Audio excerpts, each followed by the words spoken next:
कैसे हैं? एग्जाम को अंदर पटना चैनल पे स्वागत है। आज से मतलब 1 अप्रैल से आपका जो है ऑनलाइन फॉर्म होना शुरू हो चुका है अवर संख्यांकी पदाधिकारी का, या जिसको बोलते हैं प्रखंड संख्यांकी पदाधिकारी का।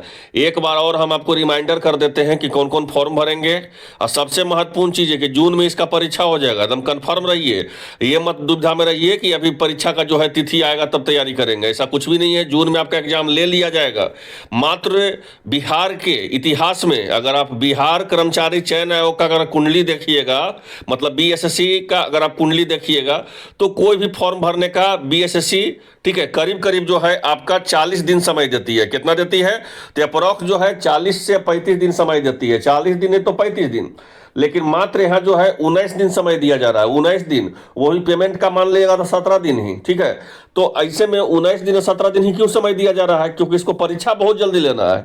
और परीक्षा का जैसे ही फॉर्म भरा जाएगा आपको हम ऑफिशियली भी बता देंगे कि आपका एग्जाम कब तक होने की संभावना है। लेकिन जो उम्मीद बन रहा है कि जून में आपका परीक्षा ले लिया जाएगा, आपको उसी तरह से तैयारी करना है। उसमें हम क्या मदद कर सकते हैं आपके तैयारी में, इसका भी हम अपडेट हम आपको देंगे।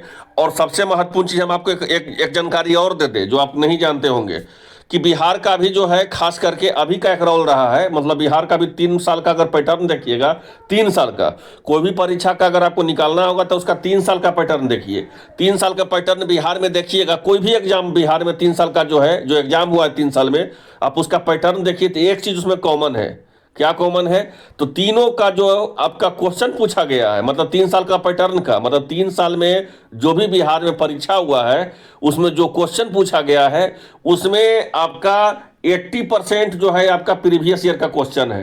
80%, चाहे बीपीएससी, बीएसएससी, जो भी बिहार में जो है आपका एग्जाम हुआ है, कल्याण विभाग, राजस्व विभाग, जो भी विभाग का वैकेंसी हुआ है, जिसका रिटन टेस्ट हुआ है, ओएमआर टेस्ट जो आपका परीक्षा हुआ है, ठीक है, उसका एक चीज कॉमन है कि 80% क्वेश्चन जो है क्या किया गया है, तो 80% क्वेश्चन जो है प्रीवियस पूछा गया है।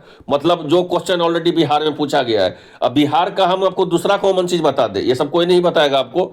ये जो है बहुत डीपली जो तैयारी करेगा वही सब जानकारी आपको देगा। पहला तो कॉमन चीज हम बता दिए कि 3 साल में बिहार में जितना भी परीक्षा हुआ है उसमें 80% क्वेश्चन जो है आपका प्रीवियस ईयर का क्वेश्चन पूछा गया है। मतलब प्रीवियस ईयर में जो परीक्षा हुआ है बिहार में, जो भी पिछला जो परीक्षा हुआ है बिहार में, उसी का क्वेश्चन पूछा गया है 80%। दूसरा चीज हम बिहार का एक कॉमन आपको बता देते हैं कि बिहार का आपको प्रीवियस ईयर का क्वेश्चन के मतलब बिहार होता है। मतलब ये समझे नहीं, आपको हम समझाते हैं।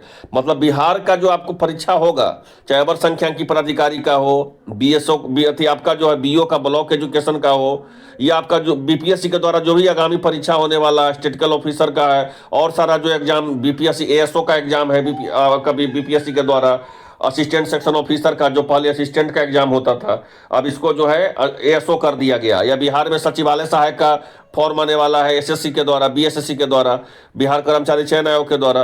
तो उसमें एक चीज कॉमन है कि जो प्रीवियस ईयर बिहार में आज तक पूछा गया है क्वेश्चन, उसी में से पूछा जाता है। नहीं तो बिहार जो है टच किसको करती है, तो सेंट्रल एसएससी को टच करती है। सेंट्रल एसएससी के मतलब सीजीएल नहीं तो इंटर लेवल, यही दोनों का क्वेश्चन जो है आपको बिहार एसएससी टच करती है। इस बात को समझिएगा। तो दो हम आपको कॉमन चीज बता दिए। पहला कि 80% जो है आपका क्वेश्चन किससे पूछा जाएगा, तो 80% आपका क्वेश्चन जो है प्रीवियस ईयर का पूछा जाएगा। और दूसरा जो है सीजीएल का, नहीं तो एसएस सेंट्रल एसएससी का, यही सब का प्रीवियस ईयर का क्वेश्चन जो है उठा के बीएसएससी डालती है। ऐसे कोई बिहार कर्मचारी चयन आयोग कोई क्वेश्चन का तो आविष्कार नहीं करेगी, ठीक है। अब जो है किसी न किसी क्वेश्चन को तरफ से ही क्वेश्चन वो लाएगी। अब हम इसमें क्या आपका मदद कर सकते हैं वो हम आपको बता दें। तो हम आपको फिलहाल इसमें यही मदद करेंगे कि बिहार में आज तक जितना भी एग्जाम हुआ है बिहार में, सारा का जो है प्रीवियस ईयर का क्वेश्चन हम आज से करवाएंगे, सारा का, ठीक है। एक एक करके हम सारा एक एक सेट करके हम जितना भी बिहार में एग्जाम हुआ है और सेंट्रल में, सारा का प्रीवियस ईयर का क्वेश्चन करवाएंगे। जो आपको 682 पदों का जो आपका बीएसओ का, अवर संख्यांकी पदाधिकारी का, चाहे प्रखंड संख्यांकी पदाधिकारी का जो फॉर्म निकला है, इसके लिए आपको 100% जो होगा वो रामबाण होगा, 100%। अब जो है इतना समझ गए। आज वो वीडियो कब आएगा, तो वो वीडियो जो है आपको दिन भर में 2 वीडियो आएगा परीक्षा को देखते हुए। एक वीडियो तो आपको आएगा प्रीवियस ईयर का क्वेश्चन, और एक वीडियो रहेगा आपको सिलेबस को देखते हुए। अगर आप इसका सिलेबस ढंग से देखिएगा, क्योंकि देखिए तैयारी करना है तो आपको अलग करना पड़ेगा, क्योंकि आपको पता है कि 25% जो है डायरेक्ट जो है छूट दे दिया गया है संविदा कर्मी को। तो ज़्यादा जब तक आपका नंबर नहीं आएगा, जब तक इसमें आपका होना जाना नहीं है, ये सब कटु सत्य बात है, इसको समझ लीजिए, ठीक है। बरगला के रखने से कोई फायदा नहीं होता है। तो इसमें अगर आप पीटी का सिलेबस देखिएगा तो इसमें जो है समान अध्ययन होगा, विज्ञान होगा, गणित होगा और रीजनिंग होगा। तो रीजनिंग और गणित में तो प्रैक्टिस कीजिएगा तभी उपाय है, नहीं तो उपाय नहीं है। अभी से प्रैक्टिस कीजिएगा तो 2 महीना समय है आपके लिए, 60 दिन काफी होगा।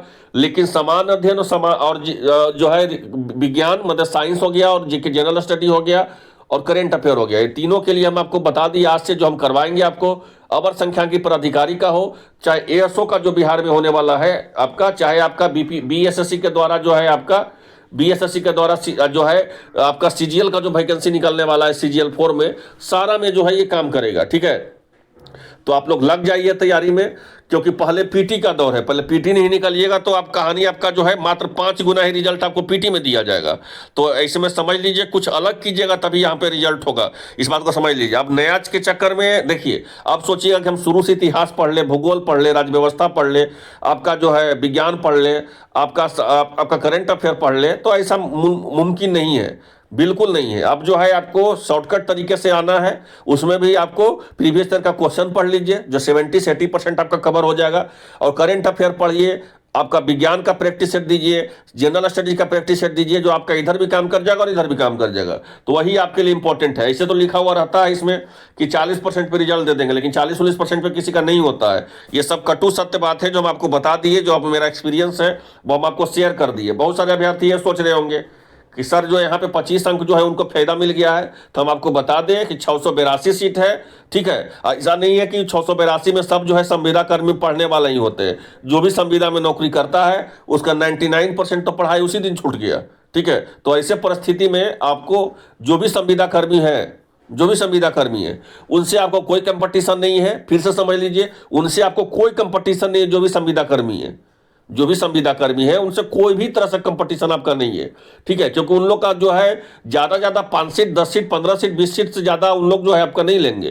तभी भी आपके पास जो है 650 सीट है। अगर हम मान लिए कि 32 सीट वो ले लिए संविदा कर्मी वाले, तब पर भी आपका 600 सीट है। तो 600 सीट बहुत होता है, इस बात को समझिए। तो आपको एक सीट से मतलब है, ठीक है। ये सब बहाली फिर आएगा थोड़ी, ये सब चुनाव इसलिए आ रहा है, नहीं तो फिर ये सब बहाली के लिए जो है आपको उम्र सीमा तो देख ही लिए हैं कि मिनिमम आपको 21 चाहिए, मैक्सिमम 37 साल चाहिए, 40 साल चाहिए, 40 साल, 42 साल, 10 साल का छूट दिया जाएगा अगर आप दिव्यांग से होइएगा तो। अगर आपको जो है अगर आप कहीं से नौकरी कर रहे हैं तो आपको 5 साल का छूट दिया जाएगा, वो भी नियमावली 2024 का जो संवर्ग है। ये सब आपको पता होगा, ये सब बता दिया गया है, ठीक है। अब जो है यहाँ पे दो से 3 चीज और हमको बताना है। सीट की संख्या तो आप लोग पता ही होगा कि अनारक्षित का कितना, अनुसूचित जाति का देख लीजिए, पिछड़ा वर्ग क्या, ये जो है EWS का, ये सब देख लीजिए। अब जो है यहाँ पे डिग्री को लेकर के कौन फॉर्म भरेगा, अभी तक भी बहुत सारे छात्र को जो है कंफ्यूजन है कि फॉर्म कौन भरेगा। तो हम आपको एक सूचना दे दें कि इसके लिए पहला जानकारी कि इसके लिए जो भी पहले आपका यही रहता था, इसके पहले जब फॉर्म निकला था ना, तो इसमें शैक्षणिक योग्यता जो है, क्वालिफिकेशन जो है, एजुकेशनल क्वालिफिकेशन आपका यही था कि मान्यता प्राप्त से अर्थशास्त्र, गणित और सांख्यिकी से किसी एक विषय से अगर आपका स्नातक है तो आप इस फॉर्म को भर सकते हैं। लेकिन सरकार भी चाहती है कि हमारा भी कुछ राजस्व बढ़े, इसलिए जो है वो क्या कर दिया, तो वो सब्सिडी वाले को भी यहाँ मौका दे दिया है। हम ये भी बताएंगे इंजीनियरिंग वाले भर पाएंगे कि नहीं। सब्सिडी वाले को मौका का मतलब क्या हुआ, अब अर्थशास्त्र किए होंगे तो आपका 2 विषय सब्सिडी होगा, गणित किए होंगे तो आपको 2 विषय सब्सिडी होगा, सांख्यिकी स्टैटिक्स रखा होंगे तो कोई 2 विषय सब्सिडी होगा। तो ये तीनों के लिए जो है आपको काम कर जाएगा, ठीक है। तो ये जो है आपको इंपॉर्टेंट रहेगा। लेवल 7 का जॉब है, आपको पता है कंपटीशन बहुत टूट के होने वाला है, क्योंकि मात्र 5 गुना रिजल्ट दिया जाएगा पीटी में। अब जो है यहाँ पे ध्यान दीजिएगा सब्सिडी को लेकर के बता दिए। गणित अर्थशास्त्र का 3 सब्जेक्ट का वाले फॉर्म भरेंगे। गणित का जो 3 सब्जेक्ट मतलब फिजिक्स वाले, केमिस्ट्री वाले, गणित हो गया, 3 सब्जेक्ट हो गया। सांख्यिकी हो गया तो इसका भी 2 सब्जेक्ट होगा, ये तो 3 सब्जेक्ट 9 सब्जेक्ट वाले ही फॉर्म भर सकते हैं। जैसे गणित वाले होंगे तो 2 सब्जेक्ट बचे केमिस्ट्री फिजिक्स वाले, अब अर्थशास्त्र वाले होंगे तो वो 2 सब्जेक्ट हॉस्टल में क्या लिए होंगे वो भर सकते हैं सब्सिडी में, और आपका सांख्यिकी वाला जो है सब्सिडी में क्या लिए होंगे वो भर सकते हैं। यहाँ तीनों चीज समझ गए आप। अब जो है इंजीनियरिंग वाले भर पाएंगे कि नहीं, तो इंजीनियरिंग वाले ही, बीटेक वाले ही फॉर्म भरेंगे। लेकिन यहाँ लग गया, लेकिन क्या लग गया है कि आपको मैथ होना चाहिए। अगर आपका मैथ है तो आप फिर इस फॉर्म को भरने के लिए आप एलिजिबल हैं। टूट के तैयारी कीजिए, 2 महीना समय है, जून में परीक्षा आपको मिलेगा देखने को। इस बात को याद रखिए। क्यों हम इतना जून बोल रहे हैं कॉन्फिडेंस से, क्योंकि ये मुझे पता है कि जून में हर हाल में परीक्षा इसका आयोजित किया जाएगा। अब इसमें चाहते हैं लेने के लिए नौकरी तो आपको थोड़ा सा जो है अलग करना होगा, ठीक है। तो ये जो है बहुत बड़ा वैकेंसी आया है। अब इसमें कुछ अलग करने के लिए थोड़ा सा आपको 5 गुना ईपीटी में रिजल्ट दिया जाएगा। फॉर्म तो कम से कम 6 से 7 लाख गिरेगा, उससे नीचे नहीं। अब है बिहार में नियम ये कि 40,000 से वो नीचे फॉर्म गिरता है तो एक ही परीक्षा होता है, लेकिन बिहार में आपको पता है कि आपका कार्यालय परिचारी का 290 सीट के लिए जो है 7 लाख फॉर्म गिरा हुआ है, ठीक है। 4 लाख फॉर्म गिरा हुआ है। तो ऐसे में जो है आपका ये तो बीएसओ का फॉर्म है, अवर संख्यांकी पदाधिकारी का। ये सब जो हो गया, सचिवालय सहायक हो गया, बीएसओ हो गया, ये सब बहाली जो है आपको कब आता है, जब आपको विधानसभा का चुनाव होगा, वो भी 5 साल नहीं 10 साल में एक बार आता है। तो ये सब जैसे बीओ हो गया, ब्लॉक एजुकेशन ऑफिसर का हो गया, एएसओ हो गया, तो ये सब के लिए थोड़ा सा आपको अलग करना पड़ेगा, तभी जो है यहाँ पे आपका है 5 गुना को पीटी में रिजल्ट दिया जाएगा। तो थोड़ा बेहतर तैयारी करना होगा। जीके जीएस करंट अफेयर का मास्टर जो प्रैक्टिस सेट पढ़ाएंगे उसको देखिए ना, देखना नहीं भूलिएगा। और जो भी प्रीवियस ईयर का क्वेश्चन करवाएंगे, हाँ सारा का पीडीएफ हमको हम टेलीग्राम पे देंगे, वो भी सारा फ्री में, कोई उसका कॉस्ट आपको देना नहीं होगा, ठीक है। और रीजनिंग और मैथ जितना प्रैक्टिस कीजिए उतना ही काम करेगा, कोई इसमें मास्टर आपको कुछ नहीं कर सकता है। इसे बिना प्रैक्टिस का आपका यहाँ पे उपाय नहीं है। तो आई होप आप लोग आसान भाषा में पूरी तरह समझ गए होंगे। चैनल पे जो जो नए हैं चैनल को सब्सक्राइब कर लीजिएगा। धन्यवाद।